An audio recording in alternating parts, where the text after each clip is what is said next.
Hi, I'm just doing a video response to 2 Big Women on a Couch and Fat Girls Rule, saying that we need more fat-friendly places, and I believe in that open-heartedly. Yes, we do.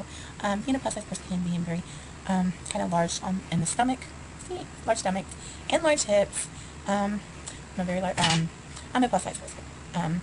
I have been all my life. I've always been the bigger girl in school. I wasn't small, but I wasn't overly large. After my twins and everything that I had them, I just couldn't lose the weight. I started losing the weight, and then I ended up pregnant again, and then I became very anemic and very sick, and I'm just trying to lose the weight by cutting out sugars and sweets and trying to lower my salt intake, which causes my legs to swell. Also, we've noticed in the past that when I go swimming, I can move my legs very well. I can swim. I love to swim, and we found that is going to be a good, effective exercise method for me. So we're going to try to purchase a YMC pass for me and my family. Now, I also think that, yes, we need more fat-friendly places in the movie theaters. Some, I'm from Ohio, and there are some up here that have, the arms that move up. And there's also, the pluser size seat, love seats, I guess they call them. But they're in the more expensive theaters. And, like I said, and dining and stuff like that, it's just very difficult, you know what I'm saying, when you have, you go into, a dining and everything, and you get stared at, and they don't have the adequate seating, or they're spaced too together, or where, you're bumping somebody else in the next booth beside you. I try not to sit in booths just because they, hurt my stomach, things like that. So basically we eat home sometimes, and, or we just kind of know the place that we're going to be eating at.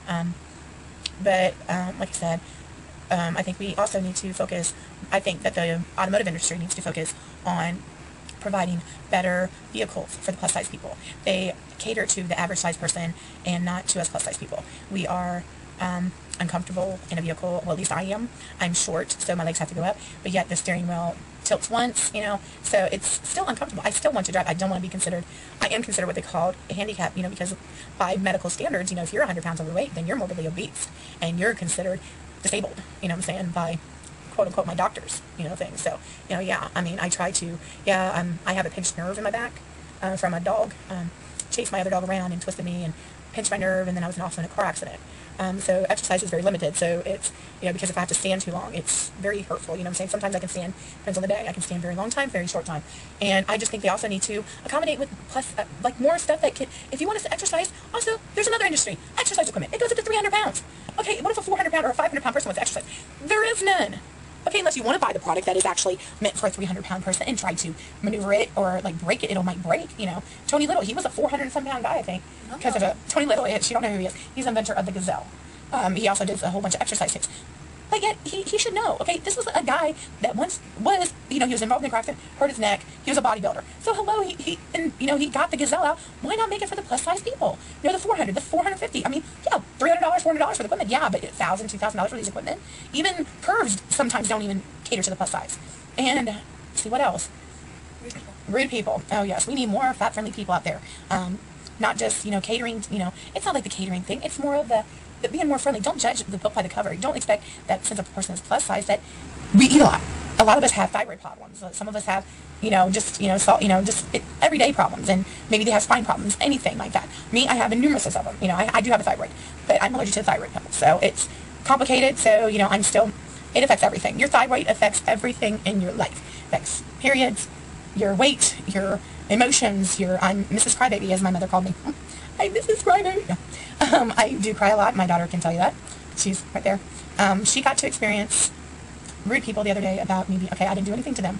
I was driving down the street, 4-lane highway, and the guys just turned and looked and seen me driving my vehicle, my minivan, and I was sitting up higher, so they must have been gawking at me. They must have really liked what they were seeing. But the way that they just said it was just, oh my God, look at her. It wasn't like, oh my God, look at her. Oh, she's hot. Oh my God, look at her. She's a freak. And they also said another rude thing about, said some cuss words and stuff like that. My kids were in the car, and like I said, if road rage was a part of my life, I would have been putting my vehicle right into their side of their little tiny car, but I'm not the person of anger. I don't like to get anybody mad at me, and I just kind of put my head down, cry, and, just kind of told them, that's how my whole life was growing up. I've had people making fun of me. I only went to violence one time in my life, and that was on the school bus when I was about her age, and I got sick and tired of it every day. The guy sitting there making fun of me, and he used to go boom baba boom baba, and when she's laughing at it because it's funny. We don't hear these days. They don't hear this. Okay, boom baba boom. If you remember, Stand By Me. It was they called him Lard Ass, excuse me. That was his name, and they, yeah, but they basically, every time he walked, they would go boom, ba, boom, ba, boom. And then he stopped, and then he walked again, and then they said, you know, you just have to watch Stand By Me. It's like a story that the little boy made up and everything, and it was like a puke fest and everything. It's just horrible.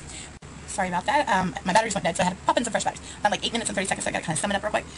Basically, what was I saying? You were saying boom, ba, boom, boom. Yeah, the boom, ba, boom, boom, okay, and, he was just a large guy, and what else was I talking about? About you on the school bus. Yeah, the school bus, that's what he used to do, and I get sidetracked sometimes, and my brain's going 100 miles an hour. But I got fed up with it. I turned around, I told the guy, I even told the school bus driver, I'm going to beat this kid up if he keeps on making fun of me. I go, if you don't do something about it. I warned him. I warned the school bus driver. I just got fed up with it. I go off the school bus every day crying. My parents got fed up with it. So one day I just turned around and I sucker punched him. I just dicked him. And I felt so good after that. But it was the weirdest thing is that he became my bestest friend after that, because he's like, I was just waiting for you to just stick up for yourself. And I'm like, but you could have been my friend from the beginning of the year, you know what I'm saying? And he was an older guy. He was like a junior, senior. And I was like a freshman. And I'm like, I decked him. I'm like, and then he was just like, he laughed about it. He's like, but I think he was doing it to torment because he liked me and just didn't want to admit it. But it was just funny because we became like the best friends after that. But like I said, we do need more fat-friendly places. And sorry if I did ramble a little bit. I'm going to let you go now. Bye.